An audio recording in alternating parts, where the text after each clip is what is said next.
نحمده ونصلي على رسوله الكريم اعوذ باللہ من الشیطان الرجیم بسم اللہ الرحمن الرحیم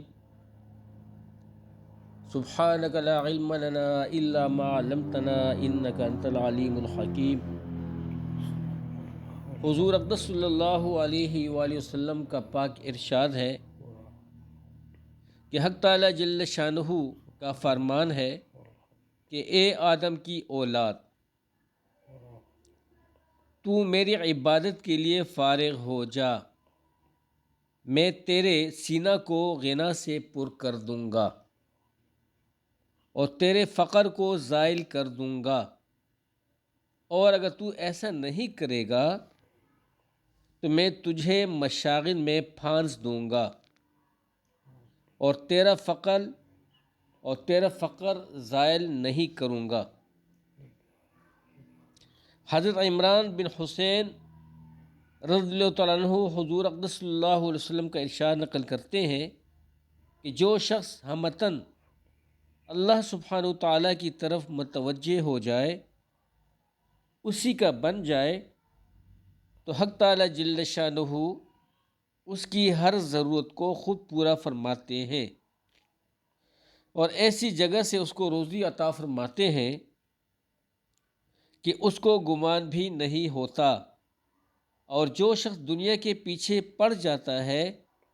اسی کے فکر میں ہر وقت رہتا ہے، تو حق تعالی جل شانہ اس کو دنیا کے حوالے کر دیتے ہیں کہ تو دنیا ہی سے نمٹ لے۔ حضرت انس رضی اللہ عنہ حضور اقدس صلی اللہ علیہ وسلم سے نقل کرتے ہیں کہ جس شخص کی پوری توجہ اور آخری مقصد دنیا کمانا ہو، اسی کے لیے سفر کرتا ہے، اسی کا خیال دل میں رہتا ہے، تو حق تعالی جل شانہ فقر و فاقہ کا خوف اس کی آنکھ کے سامنے کر دیتے ہیں۔ ہر وقت اس سے ڈرتا رہتا ہے کہ آمدنی تو بہت کم ہے، کیا ہوگا، کیوں کر گزر چلے گا، اور اس کے اوقات کو اسی فکر و تردد میں پریشان کر دیتے ہیں، اور ملتا اتنا ہی ہے جتنا کہ مقدر ہوتا ہے۔ اور جس شخص کی توجہ اور حقیقی مقصد آخرت ہوتی ہے، اسی کے کاموں کے لیے سفر کرتا ہے،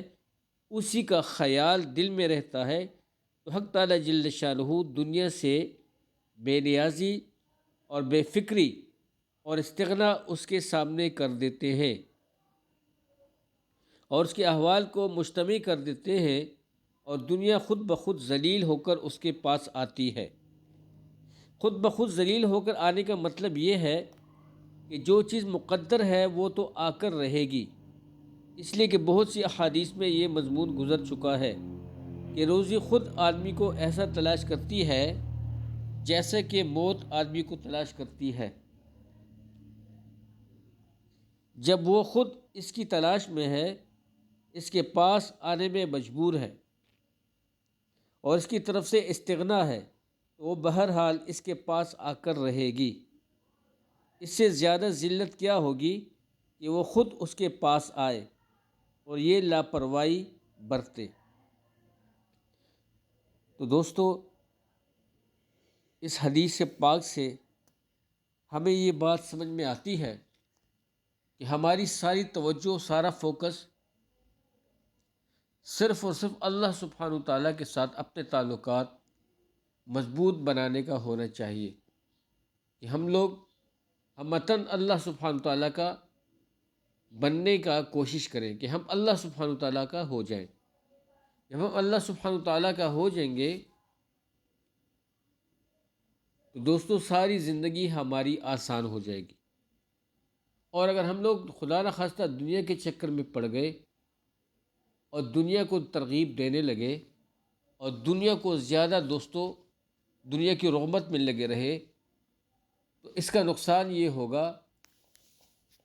کہ دنیا ہم سے دور بھاگے گی اور ہم اس کے پیچھے پیچھے بھاگتے بھاگتے بھاگتے بھاگتے تھک جائیں گے۔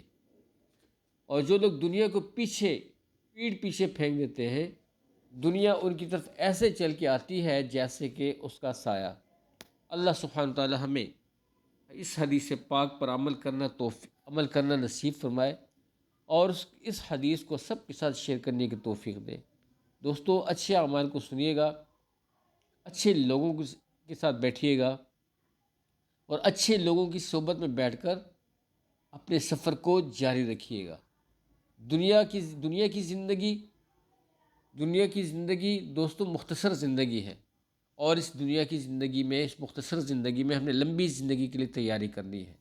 اپنے اللہ کو راضی کرنا ہے۔ اللہ سبحانہ وتعالی ہمیں محمد صلی اللہ علیہ وسلم کے مبارک طریقوں پر عمل کرنا نصیب فرمائے، اور دوسروں کے ساتھ شیئر کرنے کی توفیق عطا فرمائے تاکہ سب تک پہنچائے۔ جزاکم اللہ خیر۔